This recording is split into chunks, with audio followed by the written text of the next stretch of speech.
Salah satu kekayaan wastra Nusantara yang masih lestari hingga saat ini adalah kain tenun lurik.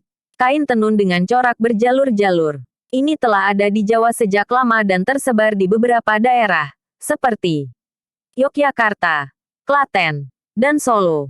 Meski tergolong sederhana, baik dalam penampilan maupun pengerjaannya, tenun lurik syarat akan makna. Kain tenun lurik menjadi bagian dari kerajinan rakyat yang tumbuh dan berkembang di Kecamatan Pedan dan Desa Telingsing di Kecamatan Cawas, Klaten, Jawa Tengah. Telingsing dikenal sebagai desa wisata tenun, sedangkan Pedan dikenal sebagai sentra kain lurik terbesar di Jawa Tengah. Dengan keberadaan dua sentra produksi kain lurik tersebut, tak heran jika Klaten disebut sebagai daerah yang paling perhatian terhadap kelestarian produk budaya ini. Secara umum, kain tenun merupakan hasil dari pembuatan kain dengan menyilangkan benang secara vertikal, lungsi, dan horizontal. Pakan menggunakan sebuah alat. Sedangkan nama lurik berasal dari bahasa Jawa kuno, larik, yang berarti baris, deret, garis atau lajur. Pendapat lain mengatakan lurik berasal dari kata rik, yang berarti garis atau parit yang bermakna sebagai pagar atau pelindung bagi pemakainya. Dalam bahasa Jawa sendiri ada kata lorek yang berarti lajur atau garis-garis belang. Nama lurik hanya digunakan di Jawa. Akan tetapi, dengan sebutan yang berbeda, kain tenun yang menyerupai lurik juga terdapat di Sumatera, Bali, Lombok, Sumba, Timor.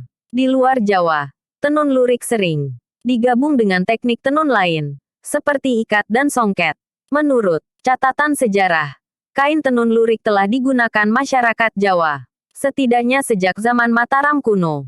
Sebuah prasasti peninggalan Kerajaan Mataram kuno dari tahun 851 sampai 882 menunjukkan keberadaan kain lurik Pakan Malang. Prasasti Raja Erlangga di Jawa Timur tahun 1033 menyebutkan motif kain lurik Tuluwatu. Bukti lain bahwa kain tenun telah digunakan sejak dulu adalah adanya penggambaran kain tersebut pada arca-arca dan relief candi yang tersebar di Pulau Jawa. Pada relief Candi Borobudur, misalnya, terdapat relief yang menggambarkan seseorang sedang menenun dengan alat tenun gendong. Jejak kain khas Jawa ini juga terekam pada cerita wayang beber, wayang tertua yang sudah ada sebelum lahirnya. Wayang kulit, dikisahkan seorang ksatria melamar seorang putri raja dengan mas kawin alat tenun gendong. Kain lurik kemudian menjadi pakaian khas pria di wilayah kerajaan Mataram Islam, terbuat dari bahan katun kasar. Harga kain satu ini terjangkau untuk masyarakat kelas bawah. Kain lurik biasanya digunakan sebagai bahan baju surjan, baju pria di wilayah Kesultanan Yogyakarta, dan baju beskap di wilayah Kasunanan Surakarta. Pada kaum wanita, kain lurik digunakan sebagai kain gendong.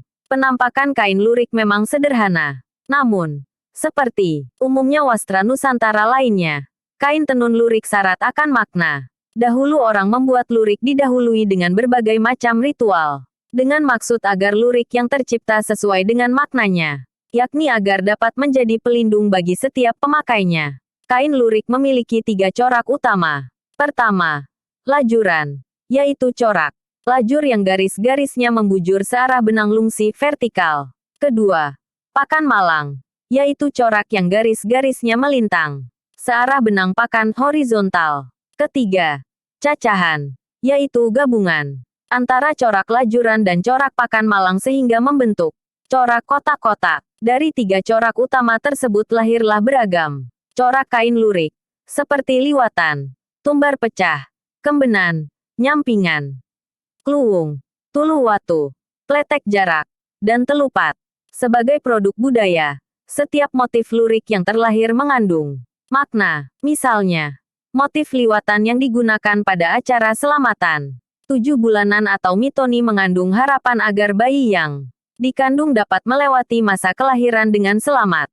Corak telupat yang diciptakan oleh Sultan Hamengkubuwono I merujuk pada angka 7 penjumlahan dari telu yang berarti 3 dan 4 atau papat yang berarti 4, yang melambangkan kehidupan dan kemakmuran. Juga ada motif kembang gedang, kembang pisang, atau tuntut yang melambangkan tuntutan untuk berupaya keras dan sungguh-sungguh dalam meraih sesuatu. Meski terlihat sederhana, proses pengerjaan kain lurik membutuhkan keterampilan dan kejelian dalam memadukan warna serta tata susunan garis yang selaras dan seimbang agar menghasilkan kain lurik yang indah. Pada awalnya, alat tenun yang digunakan dalam proses pembuatan kain lurik sangat sederhana, yaitu alat tenun bendo dan gendong. Keduanya terbuat dari bambu atau batang kayu. Disebut bendo, karena alat yang digunakan untuk merapatkan benang berbentuk bendo golok. Disebut alat tenun gendong karena saat menenun, salah satu bagiannya diletakkan di belakang pinggang. Dalam perkembangannya, untuk mencapai hasil produksi maksimal dan lebih cepat, para perajin tenun lurik beralih menggunakan alat tenun bukan mesin ATBM yang lebih modern. Hingga saat ini, masih ada perajin kain tenun lurik yang masih mempertahankan penggunaan alat tenun bukan mesin, meski sebagian sudah beralih menggunakan alat tenun mesin. Secara garis besar, proses pembuatan tenun sederhana terbagi menjadi 3 tahap, yaitu pemintalan, pewarnaan, dan proses penenunan. Pertama-tama, kapas dipintal menjadi benang lawe.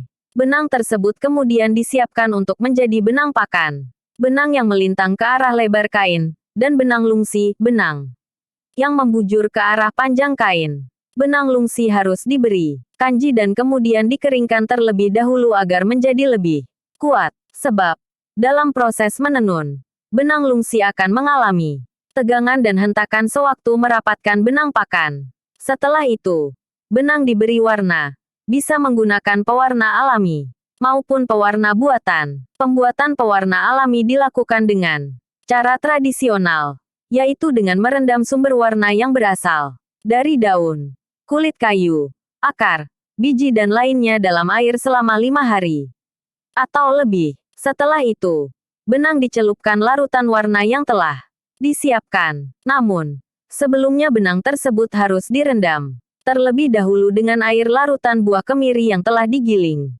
halus dan disaring. Ini dilakukan untuk meningkatkan peresapan warna, sehingga warna kain tidak mudah luntur. Selanjutnya adalah proses menenun menggunakan alat tenun. Benang lungsi disusun sejajar selebar kain yang akan ditenun. Kemudian benang pakan dimasukkan di antara benang-benang lungsi sehingga membentuk suatu anyaman benang lalu dirapatkan. Demikian seterusnya berturut-turut sehingga menjadi selembar kain. Kain tenun lurik masih bertahan hingga masa kini dan bahkan berkembang, baik dari segi pembuatan, corak dan warnanya, maupun penggunaannya. Jika dulu pembuatan kain lurik menggunakan alat tenun tradisional yang sangat sederhana, kemudian beralih menggunakan alat tenun bukan mesin ATBM yang lebih modern. Kini, digunakan juga alat tenun mesin ATM. Alat tenun mesin digunakan untuk memenuhi besarnya permintaan terhadap jenis kain ini. Motif kain tenun lurik juga berkembang.